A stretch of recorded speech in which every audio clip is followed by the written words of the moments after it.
Have you ever met someone who just seems to get people? It feels like they have some kind of superpower, right? Well, according to Patrick King's book, Read People Like a Book, it's not a mystical gift at all. It's a skill. And that's exactly what we're going to break down today, how you can actually learn it. Okay, let's dive in. So here's our game plan. First, we're going to reframe this whole thing as a skill you can learn. Then we'll look at why we get people wrong so often. After that, we get to the really juicy stuff, decoding what drives people and reading their unspoken language. And we'll wrap it all up with the master keys you need to put it all together. All right, let's get this straight right from the beginning. We're not talking about mind reading, not at all. We're talking about a skill you can build using real methods and models. Think of it like being a detective. You're just gathering clues about a person and then analyzing them intelligently. And this quote from the book just hits the nail on the head. Every person is kind of a black box, right? You can't see what's going on inside, but, and this is the key, you can learn to read all the signs on the outside, their words, their expressions, their actions, and from that, build a surprisingly accurate picture of what's happening on the inside. Now, let's be honest. Most of us think we're pretty decent judges of character, but the reality is we mess it up a lot. So let's pull back the curtain on the biggest traps that cloud our judgment and lead us to some, well, seriously wrong conclusions. So, what are these traps? First up, we've got confirmation bias. This is our brain's sneaky habit of only looking for evidence that confirms what we already believe and just ignoring everything else. Then there's ignoring context. I mean, is someone crossing their arms because they're mad at you, or is the room just cold? A single sign is totally meaningless on its own. A huge one is having no baseline. If you don't know how someone acts normally, how can you possibly know when something is off? And finally, maybe the biggest trap of all, projecting.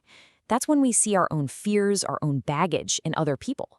And at that point, you're not reading them. You're just reading yourself. Okay, so we know what not to do. Now, let's pop the hood and look at the engine.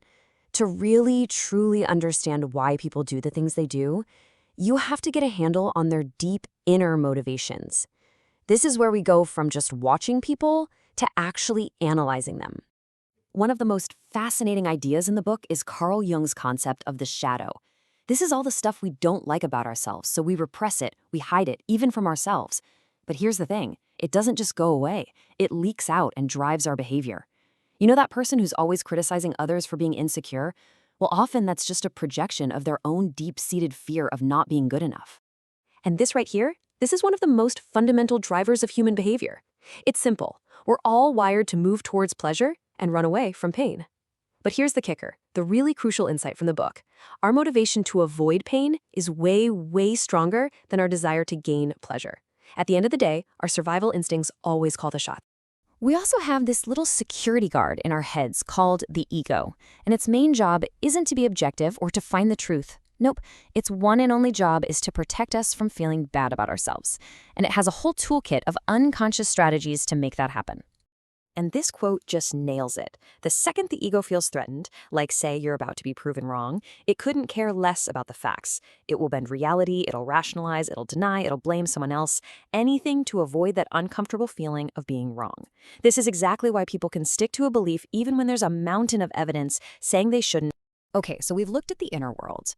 Now let's see how all that motivation and ego stuff actually shows up on the outside. Because here's the secret. People can lie with their words all day long, but their bodies have a much, much harder time faking it. You just need to learn the language. One of the coolest parts of this unspoken language is the microexpression. It's this tiny, split-second, totally involuntary flash on someone's face that reveals what they're really feeling. So imagine someone tells you, oh yeah, I'm totally confident, but for a fraction of a second, you see a flicker of pure fear. That's the real story. And it's not just the face, our entire body sends these powerful signals. It pretty much boils down to one simple rule.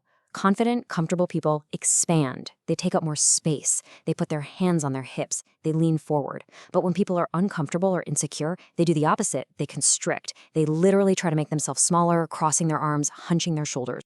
And you've got to keep an eye out for these pacifying behaviors. When someone gets stressed, they'll unconsciously try to calm themselves down. You'll see them rub the back of their neck or touch their face or wring their hands. They're basically giving themselves a little unconscious, it's okay, pat on the back. It's a dead giveaway for internal stress. So here's the big takeaway.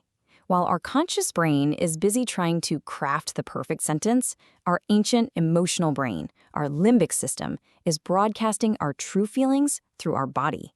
If you learn to tune into that channel, you're going to get a much more honest message. All right, we have covered a ton of ground, from deep psychological drivers to tiny little physical tells. But here's what separates a rookie from a pro. A great analyst knows that spotting one little clue means nothing. The real magic, the real skill is in the synthesis. It's in putting all the pieces of the puzzle together. So here they are, your master keys to getting an accurate read on people. Key number 1, establish a baseline. You have to know what's normal for someone before you can ever spot what's abnormal. Key number 2, look for clusters. One crossed arm is just noise, but crossed arms plus leaning away plus a clenched jaw, okay, that's a message. Key 3, context is everything. Being nervous in a high-stakes job interview is expected. Being that nervous in a casual chat with a friend, that means something else entirely. And finally, key number 4, and this might be the most important one. Know yourself. You have to be brutally honest about your own biases so you don't just end up analyzing a reflection of yourself. At the end of the day, this is what it all comes down to. The information is already out there. It's flowing constantly from every single person you meet. With these tools, you can finally move from just hearing their words to truly, deeply understanding them. So the only question left is, are you ready to start listening?